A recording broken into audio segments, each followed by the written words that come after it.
Welcome to the world of TrendPod AI. Today we're doing a deep dive into something really buzzing, the potential for a massive oil discovery right here in India, specifically in the Andaman Sea. That's right. We've been looking through news reports, various analyses, all stemming from recent statements by India's oil minister. It's quite exciting stuff. It really is. We're talking about something that could be, well, a genuine game changer for India's energy security and maybe even its economy. Our goal here is to unpack what these sources are telling us. So let's get straight to it.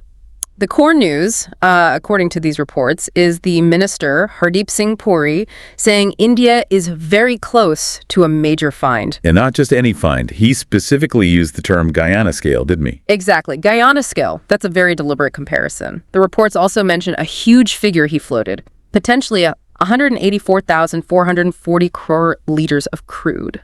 184,440 crore liters. That sounds enormous. How does that translate into, say, barrels, which is more common globally? Right. So that figure, 1.844 trillion liters, it's estimated to be around 610 million tons, which could mean something like 4.5 billion barrels of oil equivalent. Okay, 4.5 billion barrels. That's a number we can kind of wrap our heads around in oil terms. Yeah. But why the Guyana comparison specifically? What makes that the benchmark? Well, Guyana is the recent dramatic success story. Back in 2015, companies led by ExxonMobil struck massive reserves offshore. We're talking about 11.6 billion barrels found there. 11.6 billion barrels. Okay, so the potential 4.5 billion here is substantial, but the benchmark they're maybe aiming for, or at least referencing, is even bigger. Precisely. And for Guyana, a small nation, finding that much oil completely changed everything. It made them a significant global energy player, ranked about 17th in reserves almost overnight. And the economic impact? Transformative.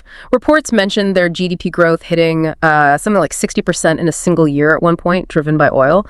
Yeah. So when the minister says Guyana scale, he's likely invoking that kind of dramatic national impact. Wow. 60%. That really puts the potential scale into perspective for India. So why the Andaman Sea? What's special about this area, and why hasn't it been fully explored before? Geographically, it's east of the Andaman and Nicobar Islands in the Bay of Bengal. Geologically, it seems promising, but the sources consistently call it one of India's least explored offshore frontiers. Least explored, but promising. Seems a bit contradictory. It does, but there are reasons. First, huge technical challenges. It's ultra-deep water. We're talking thousands of feet deep just to reach the seabed. Which makes drilling incredibly difficult and expensive. Extremely. You need specialized rigs, advanced tech, plus the geology itself beneath the seabed is described as seismically complex. It's hard to get a clear picture using seismic surveys. So it's tough even to see what might be down there. Correct. Then you have the environmental angle. It's an ecologically sensitive zone. Operations need careful handling, strict regulations, even coordination with the Navy given the location. Adds layers of complexity. And finally, just the logistics. It's remote, far from the mainland. Getting equipment and people out there is a major undertaking in itself. Okay, mix of tough challenges. But the reports say there's a big push happening now. Absolutely. An aggressive exploration drive is underway, linked directly to the government's goal of energy independence, or Atmanirbharta in energy. Who's doing the actual drilling? Oil India Limited, OIL, has already drilled the first well there called Vijayapuram 1 in the South Andaman Basin. They're using a high-tech deep-sea rig, the Blackford Dolphin, capable of drilling in waters up to 6,000 feet deep. Getting that first well down is a major step. Is ONGC involved too? Yes, ONGC has big plans. They're looking to drill 3 or 4 more wells by the end of 2025. This comes after they did extensive 2D and 3D seismic surveys to try and pinpoint the best spots. Mapping, then drilling. Makes sense. And ONGC is putting serious money behind this overall push, I gather. Very serious money. Sources highlight their recent activity in fiscal year 24. They drilled 541 wells total, the most in 37 years. That includes 103 exploratory wells like the Andaman one. Most wells in 37 years. That signals a real acceleration. It does. And it's backed by huge investment, around 37,000 crore in capital expenditure in FY24 alone. That kind of money lets you lease these expensive deep-sea rigs and take on the high risks involved. 37,000 crore. That's commitment. Are they going it alone or involving others? I think you mentioned international players. Yes, that's key. Reports say talks are ongoing with big names like ExxonMobil and Shell for potential partnerships in the Andaman area. Why bring them in? Two main reasons. First, expertise and technology. These companies have decades of experience in exactly this kind of challenging, ultra-deep water environment globally. So they bring know-how. Precisely. And second, their interest itself is a vote of confidence. These majors don't invest lightly. If they're seriously talking, it suggests the preliminary data for Andaman looks genuinely promising despite the hurdles. Okay, so the industry muscle is there. What about government support? How are they helping this along? The government seems to be actively facilitating this. Sources mention financial incentives, tax breaks under the HELP policy, that's the hydrocarbon exploration and licensing policy. HELPing exploration, literally. Right. It aims to make these tough frontier areas more attractive financially. There are also efforts mentioned to speed up clearances, environmental permissions, things like that, to cut down on bureaucratic delays. Which is crucial when rig time costs so much. Now, let's connect back to the potential impact. That 4.5 billion barrels estimate for Andaman. What would finding something on that scale mean, given India's current energy situation? It would be huge. You have to remember, India is the world's third largest oil importer. We bring in over 85% of our crude oil needs from abroad. Over 85%. That's staggering reliance. It is. Domestic production is quite low, maybe around 35,000 barrels per day cited in some places.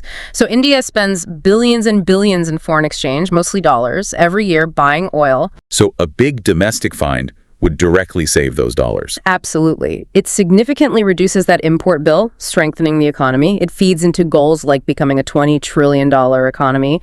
It could also attract more foreign direct investment, more technology. And strategically, beyond the money. Big strategic advantages.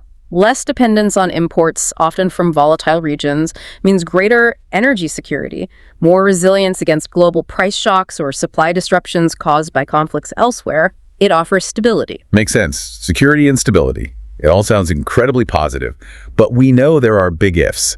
Let's revisit the challenges squarely. The biggest challenge is cost versus uncertainty. As we said, ultra-deep water drilling is phenomenally expensive. Maybe 800 crore per, well, roughly $100 million is the kind of figure being talked about. 800 crore for one well, and you often need to drill many. Exactly. Look at Guyana again. They reportedly drilled 41 wells, costing billions, before hitting the major discovery on try number 44. It's a high-stakes game. 41 attempts before the big one. That really highlights the risk. Definitely. Then there's the ongoing technical complexity, even with partners. Operating in these extreme conditions is always challenging. And the environment. Still a major factor. Operating carefully in the Andamans requires constant attention, adherence to rules, coordination. Balancing development with protection is critical. And the ultimate uncertainty Is whether any oil found is actually commercially viable. You might find some oil, but maybe not enough, or it's too difficult to extract economically. There's no guarantee until you prove the reserves. So a calculated risk, but still a risk. Given all this, what are the next steps we should watch for? Short term, all eyes are on the results from that first, Vijayapuram 1. That data will be crucial.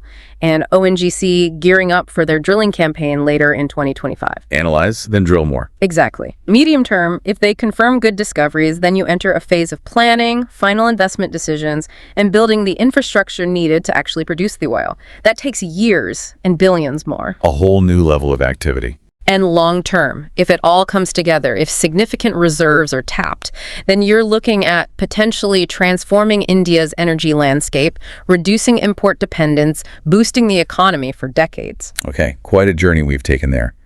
From the excitement of that Guyana scale comparison, through the challenges of the deep Andaman Sea, the massive investments being made, to the potential economic and strategic payoff, but also facing the steep costs and risks involved. And perhaps it leaves you thinking about this fundamental tension.